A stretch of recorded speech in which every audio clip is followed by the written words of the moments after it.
What is up, everybody?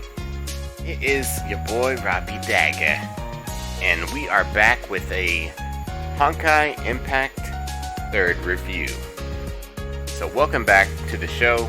If you don't know who I am, my name's Robbie Dagger. I'll be your host on this one. And this one we're just going to talk really quick, do a quick review on Honkai Impact 3, talk about it, and then show you some gameplay here. So this is a action RPG hack and slash kind of beat 'em up with influences from games like Devil May Cry, Nier Automata, Bayonetta. The gameplay is fun and fluid and seems to have a decent skill ceiling when it comes to effectively, using your characters. There are a lot of different combinations here. Each character has its unique weapon types, attacks, tag combos called QTE, short for Quick Time Events, and different outfits, which actually end up having entirely different movesets, changing the way you use your character completely. Overall, it's a lot of fun to learn and experiment with the different combos. It's 3-man runs, so you get that kind of Kingdom Hearts vibe kind of going there too. Lots of combinations there. One downside is that the stamina system.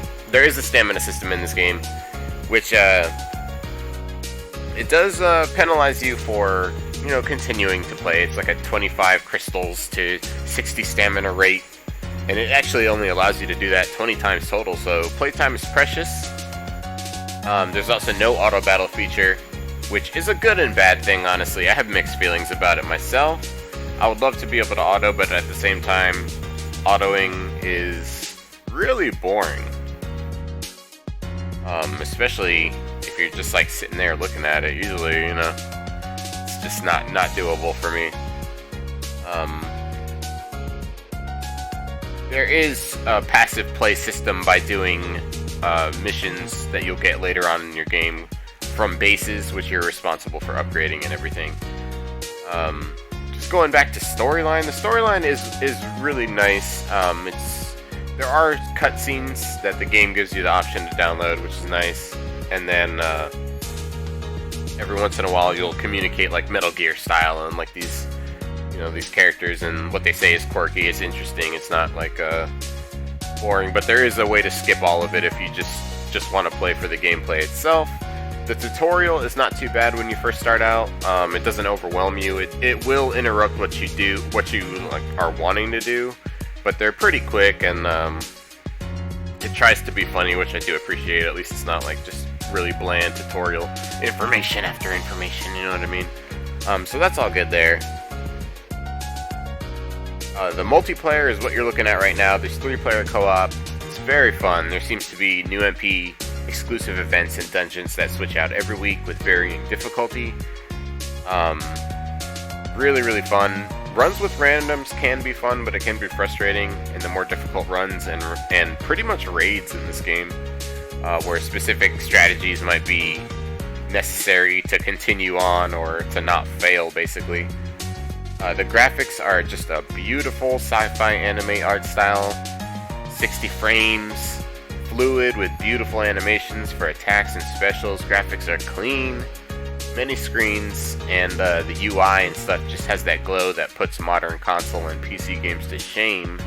This game actually also has a graphical settings option that I wish other games had, that allows you to adjust your settings according to your device specifications, or if you just want to save battery life.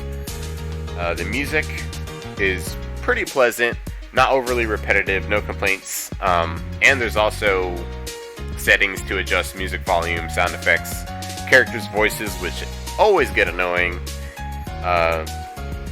Those can all be adjusted via the settings. I will just say there's no English dub, there's only Chinese and Japanese.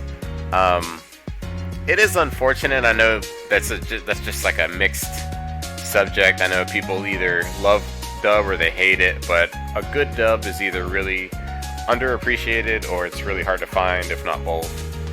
And I can see why some companies just decide to not bother, honestly. The last thing to even talk about is something that could be its own video, honestly, and it's the gacha system, but can't talk about a gacha game without talking about the gacha system. So you'll be getting gems left and right as a new player, per usual with most modern mobile games, but there does not seem to be a way to farm premium currency outside of daily milestones and 2 highlighted runs that you can do every day. It does give you a fair amount of gems that you can grind out every day, but it is kind of set in stone, like you get this amount from what I've seen. The gem prices also, the gem currency prices are some of the worst I've ever seen. I think $100 in the USA where I live would net you about 2 10 pulls with leftovers, and of course, of course they don't sell you the exact amount you would need to do a 10 pull, so you're gonna end up having leftovers. You are guaranteed at least 1 A rank costume per each 10 pull, and there's no benefit for summoning 10 at a time, so you'll probably just want to summon those supply crates 1 at a time. You can also do focus pulls for like better gear equipment called stigmata with a similar pity system. Overall though, the gacha system is not like overly impressive. There is a way that you can farm character shards, so that is a nice feature that I love to see in games.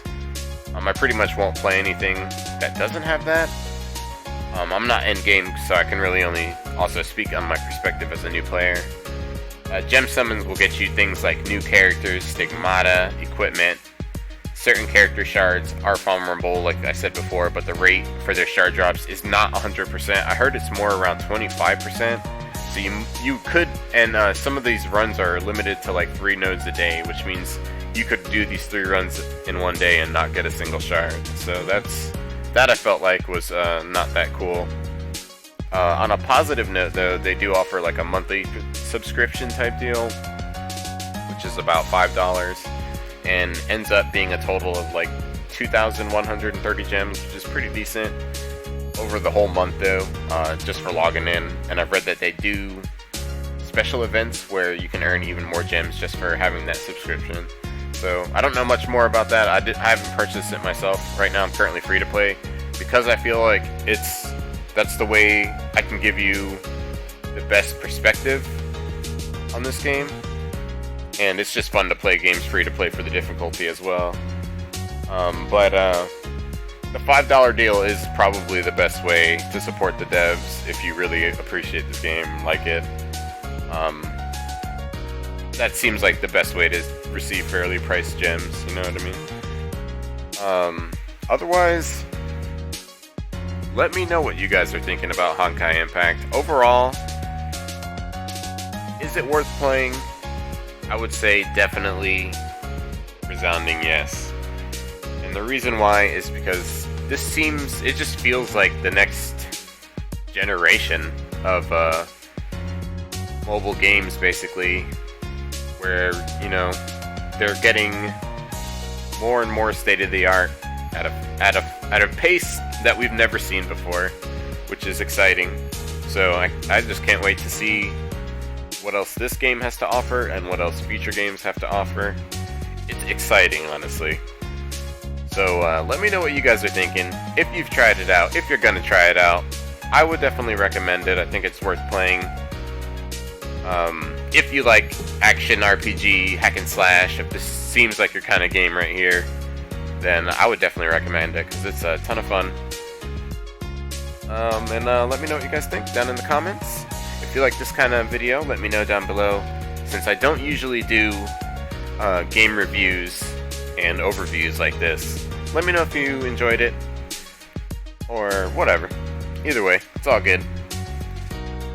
Like, comment, share, subscribe, all that good stuff to support this channel, and I really, really appreciate it. Thank you so much for all the support.